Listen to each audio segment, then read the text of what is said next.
นไงเจอแล้วโอ้โหแบบทำอะไรไม่รู้ไปยืนทำอะไรไม่รู้แล้วทักฟังป้า เจ้าคนสวย ทำอะไรอ่ะ ปลาลิบใบมะขามแบบ อ๋อ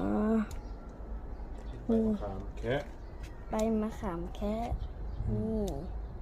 สวยไหมคะ กำลังจะลิบให้มันแตกยอดใบ นี่อันนี้คือต้นนะคะทรงอะไรอ่ะ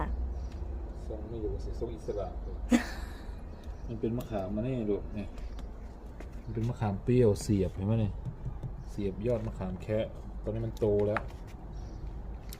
โตมาก เดี๋ยวป้าจะลิบใบให้มันแตกยอดใหม่มันจะได้สวย นี่ทุกคนเอากะละมังมาเลย